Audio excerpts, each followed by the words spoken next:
आपको बता दें कि बीजेपी और दिल्ली सरकार में छठ के मौके पर क्यों सियासी जंग छिड़ी हुई है। तो की ग्राफिक्स आपकी टीवी स्क्रीन पर आ रहे हैं। देखिए, दिल्ली में दरअसल यमुना का पानी जो है वो 80% प्रदूषित हो गया है। यमुना जो है मैली हो गई है, 80% पानी प्रदूषित है। प्रदूषण का स्तर जो है वो चिंताजनक लेवल पर पहुंच गया है। अब अगर यमुना के पानी की बात की जाए तो इसमें अमोनिया और फॉस्फेट की मात्रा जो है वो बहुत ज्यादा बढ़ गई है। इसकी मात्रा बढ़ने से पानी में सफेद झाग बन रहे हैं। अमोनिया का स्तर बढ़ा, इसकी वजह से पानी की सप्लाई जो है प्रभावित हुई है। जहरीले पानी और झाग वाले पानी में डुबकी लगाने को तमाम जो छठव्रती हैं वो मजबूर हैं, और ये इन तस्वीरों के जरिए हमने आपको दिखाया। लेकिन ताजा हालात क्या हैं, इसको जानने और समझने के लिए हमको ग्राउंड पर चलना पड़ेगा, और ग्राउंड पर हमारे साथ हमारे दो सहयोगी हैं। आईटीओ से पुनीत शर्मा हमारे साथ हैं और श्रद्धा हमारे साथ कालिंदी कुंज से हैं। लेकिन क्योंकि कालिंदी कुंज के वीडियो को लेकर ही बवाल शुरू हुआ था, लिहाजा श्रद्धा के पास से पहले चलता हूं। श्रद्धा, सुबह की तस्वीरें पुनीत की रिपोर्ट के जरिए हमने देखी, लेकिन अब जब सुबह 7:30 बज रहे हैं, जरा दिखाइए दर्शकों को कि इस वक्त क्या स्थिति वहां पर है। क्या आज भी सफेद झाग वाला पानी है, और अगर है तो क्या व्रती वहां पहुंच रहे हैं? सारी रिपोर्ट दीजिए दर्शकों को।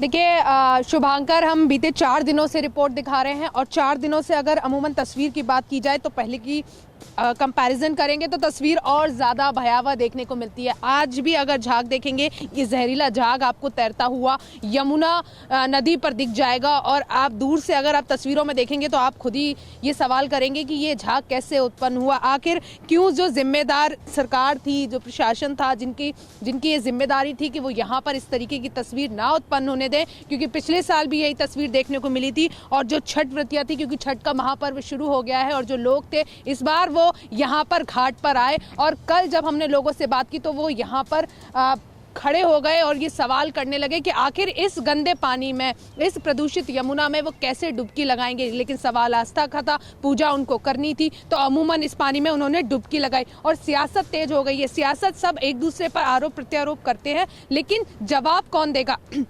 आप मेरे पीछे देखेंगे, क्योंकि आपने कालिंदी कुंज का जिक्र किया, और यहीं से सबसे ज़्यादा हैरान करने वाली तस्वीरें आ रही हैं। पीछे आप देखेंगे कालिंदी कुंज हाईवे है, और वहाँ से आप देखेंगे, जैसे कि बताया कि वजीराबाद से जब पानी कालिंदी कुंज की तरफ बढ़ता है तब वहाँ से साफ होता है, लेकिन जैसे जैसे आगे बढ़ता जाता है ये पानी में झाग उत्पन्न हो जाता है, और ये झाग इतना ज़्यादा उत्पन्न हो जाता है कि आप देखेंगे कि आगे तस्वीरों में आपको पानी नज़र नहीं आएगा, सिर्फ झाग ही झाग नज़र आएगा। और रिपोर्ट देखने के बाद में, क्योंकि दिल्ली सरकार और दिल्ली डिजास्टर मैनेजमेंट अथॉरिटी का इस बार का ये है कि आप घाटों पर जाकर के छठ पूजा नहीं कर सकते हैं, आपके लिए अस्थायी घाट बनाए जाएंगे, आप वहां पर जाकर के पूजा करेंगे। लेकिन सवाल ये है कि वो अस्थायी घाट कहां पर है, इन घाटों की सफाई क्यों नहीं हुई है? बिल्कुल, और यही वजह था, कल हमने कैप्शन भी दिया था कि जहरीले पानी में नहाए खाए, क्या सियासत को शर्म ना आए?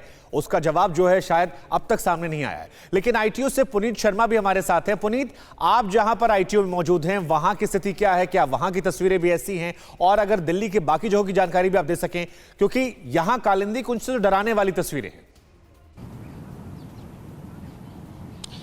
देखिए शुभांकर, जिस जगह मैं आईटीओ पर खड़ा हूं, छठ व्रत को लेकर के ये आस्था का महाकेंद्र होता था, इस महापर्व का महाकेंद्र, लेकिन आज यहां पर पूरी तरीके से वीरानियां फैली हुई है, सुनसान है, क्योंकि यहां पर अब यमुना के तट पर छठ मनाने के लिए रोक लगा दी गई है। लेकिन तस्वीरें यहां से भी कालिंदी कुंज से भी जुदा नहीं है। दूर तक अगर आपको हम दिखाना चाहेंगे तो सिर्फ आपको झाग यहां पर शुरुआत में नजर आएगा, और अच्छा खासा झाग है, यानी कि यहां से भी ये साफ हो जाता ये तस्वीर की यमुना का पानी कितना मैला हो चुका है, और इसमें जो अमोनिया और फास्फेट की मात्रा है वो कितनी ज्यादा बढ़ चुकी है। और सियासत की शुरुआत भी यहीं से होती है, क्योंकि यहां पर इस बार छठ पर्व नहीं मनाने दिया जा रहा। तटों पर 1000 जो केंद्र बनाए जाने की बात की जा रही थी, जहां पर आप छठ का व्रत कर सकते हैं, लेकिन उनका भी कुछ अता पता नहीं है। कुल मिलाकर के राज्य सरकार हरियाणा सरकार पर दोष दे रही है, और बीजेपी राज्य सरकार पर आरोप मढ़ रही है। लेकिन सवाल फिर वही उठता है शुभांकर कि आखिर उस पर्व को मनाने वालों की गलती क्या है, जो लगातार ये उम्मीद जता रहे हैं केंद्र सरकार से और राज्य सरकार से पिछले कई सालों से कि यमुना साफ होगी। तो श्रद्धा और आप दोनों ने जो ये सवाल उठाए, यही वाजिब सवाल है कि आप राज्य सरकार पर आरोप लगा देंगे, राज्य सरकार एलजी पर आरोप लगा देंगे, लेकिन इन सब के बीच में, क्योंकि छठ पहली बार नहीं मनाया जा रहा है, हर साल मनाया जाता है, जिम्मेदारी आप लोगों पर थी, और अगर आप नहीं कर पा रहे तो इसमें उनका क्या कसूर, जिनकी आस्था बरकरार है, और वो क्यों जहरीले पानी में डुबकी लगा रहे हैं? बहुत बहुत शुक्रिया आप दोनों का। अड़ी सोमवार से शुक्रवार शाम 6 बजे सिर्फ टीवी 9 भारतवर्ष पर।